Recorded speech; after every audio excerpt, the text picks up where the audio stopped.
Well, this year has had a lot of expectations when it comes to the prog community. So, yeah, we're kind of coming into the final stretch. We've got 2 or 3 more left on here, and man, this was one of the albums that I've been most excited for. So, I'm going to try to temper my expectations, but we're going to dive in anyway. Here we go.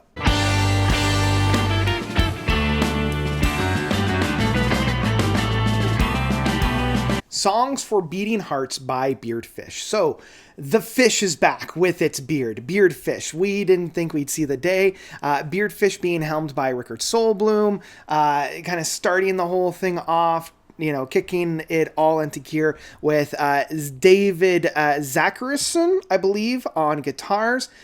He is also joined with Magnus Orsten on on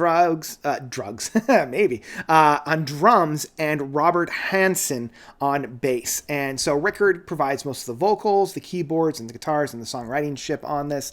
And for the most part, these boys really did help invigorate and kickstart the whole, resurgence within the progressive rock scene back in the early 2000s.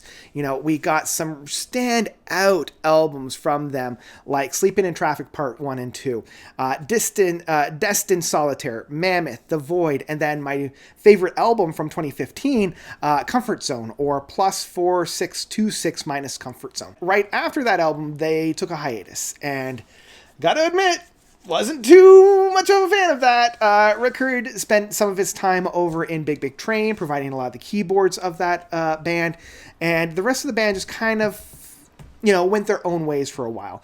And back in 2021, just around the lockdown era, they started talking again, they started kicking around the idea, and then they started to pop up on festivals. And I remember the first time seeing a Beardfish on festival, I believe in 2022 or 2023, and being like, does this mean that we're going to get a new album? Does this mean the boys are back?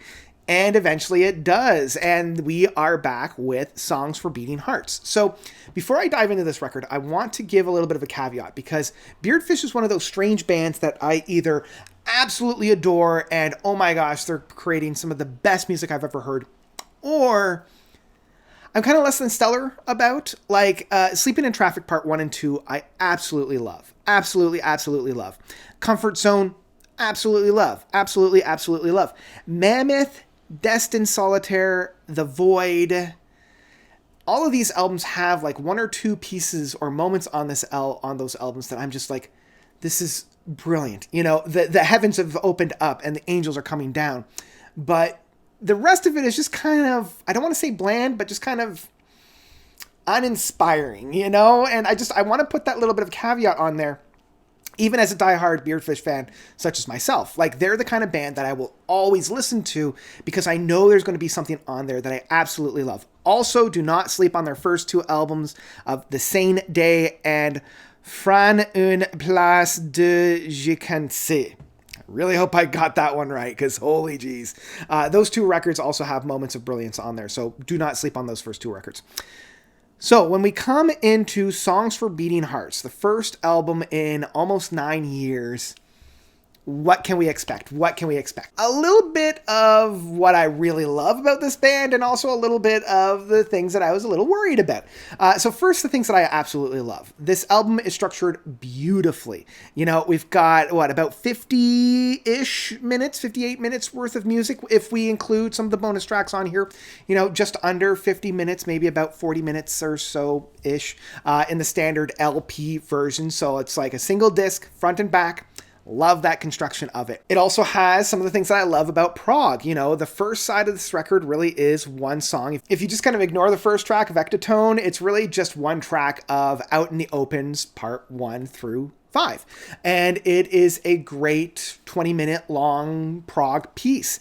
And then on the second side, it opens up with Beating Hearts, which really is just a love song to the 70s PROG. We're getting flavors of King Crimson and Gentle Giant with that sounds of the strings and, the big strings. And I'm getting flavors of Islands or Lark's Tongue of Aspect in the King Crimson moments. There are so many moments on here where I'm like, oh, that's definitely lifted off of Islands, or, oh, that's definitely lifted off of Bible Black, And it just that flirting with the 70s without completely being a cut and paste. Like, definitely there's some moments on there, but it never is a complete retread. It's never like, oh, I'm just listening to, why don't I just listen to Gentle Giant? Or why don't I just listen to The Power and the Glory? Or, any of those tracks. And I also love some of the through lines on here. Ectotone has a great opening and finishing. I love how right from the get-go of that first track, we really are brought back into the Beardfish sound,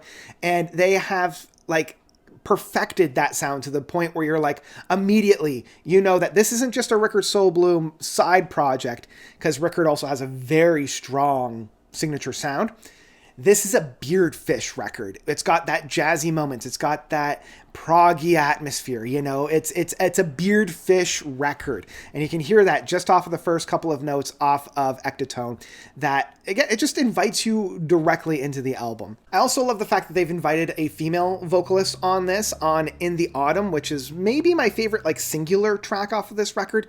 I like how inviting it is. It almost has this Kappa feel to it with the woman on here. She harmonizes very well with Rickard, and it provides a really warm sensation within the listening styles. And I wish that they kind of did more of this to provide a little bit more of a dynamic within the singing styles. And I also love the torrential downpour, where it's got such a atmospheric side of things. It feels very Anthony Phillips within the guitar works, just having this very light and very almost English countryside, which is so strange coming from a Swedish band. But I love that flavor that's found within this more jazzy style of prog. So let's get into some of the downsides of this record, because there are some moments on here that I'm just oh, boys. Let's talk about that big Out in the Open first. There are moments on Out in the Open that I absolutely love. I know I'm kind of caveating the whole downsides of this record with some of the things that I still love. There are moments on this piece that I absolutely adore. I love the build-ups, the payoffs. They have this rocking moment that feels right out of a Deep Purple record. But I feel as if splitting it up into 5 parts was a little bit of a disservice, unfortunately, and I get those streaming stats, right? But it does make for a little bit of a disjointed listen if you turn off your eyes, right? But I also think that final moment of Around the Bend doesn't provide that big oomph that I was hoping for. And for me, an epic is only as good as its finale, and I'm looking back to Sleeping in Traffic Part 2, which ends with that massive, massive title track into 35 minutes worth of music that has such a brilliant, one of the best endings of any epic songs I've ever listened to. I just wish that this had a little bit more, because it's just a build up to nowhere. It's almost like you've spent this entire time in this haunted house, and you're going from one room to another room, and there's build-ups, there's twists, there's turns, and then the final aspect, you're going into this really interesting hallway, and it's building itself up, and you can't wait to see where this is going to, and then you open up the door and you're just outside. And I'm well, crap, because all of that time back in the haunted house was a lot of fun, and now all I'm remembering is this lead up to the ending that didn't go anywhere.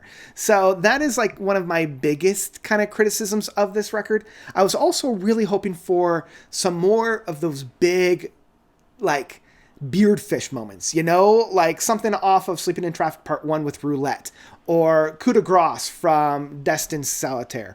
That moment of just that that I absolutely adore with Beardfish. I feel like outside of a moment or two from Out in the Open, I didn't really have that on here. The whole album as a whole is quite enjoyable. And, Beating Hearts has some really interesting proggy moments. In the Autumn has some really intimate and personal moments on there. The Torrential Downpour has some really interesting jazzy play out jam sessions. I was just really hoping for that big moment that we got from most of Comfort Zone, as well as those, moments from Sleeping in Traffic and Destined Solitaire. So yeah.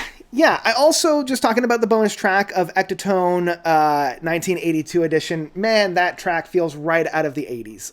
The production, the soundscapes, the synthesizers, the percussions, everything feels right out of an 80s vaporwave soundtrack. they found that sound from the 80s. And I almost wish that they put more of it onto the album, but I do like the fact that we have just the standalone single track on there as well. So yeah, in the end, Songs for Beating Hearts is a great return to form for Beardfish. Love to see the fish back with its beard. It left me wanting more, and not necessarily in a good way, but it still satisfied me so much for new music from Beardfish. I don't think this is going to be an instant classic. I think that there are moments on this record that people will look fondly upon. And I know that a lot of diehard Beardfish and prog fans are going to love this record. For me, I was just waiting for a little bit more on it. So a little bit of a disappointment, but I'm also not going to shun a great album from a great band such as Beardfish. So in the end, I will say Songs for Beating Hearts by Beardfish is one that I would absolutely download. As I mentioned, I'm glad the fish is back. I'm glad that Rickard and the boys have come back together, and I'm really, really looking forward to what they've got moving forward. You know, get a couple tours under their belts, kind of reassess where they are, and then really surprise us with their next endeavor. So, yeah, that's what I've got for Songs for Beating Hearts by Beardfish. It drops on Friday, so, you know, there are some really, really interesting moments, and I highly recommend you guys checking it out. But yeah, just go in with a little bit of, you know, tempered expectations in that sense. But yeah, that's what I've got for Songs for Beating Hearts from Beardfish. Once it drops, let me know what you think about this record, if you loved it, if you hated it, by commenting down below. And that's where I'm going to leave you guys for today. So thank you all so much for watching. As always, you guys are definitely the best. And until next time, notes out.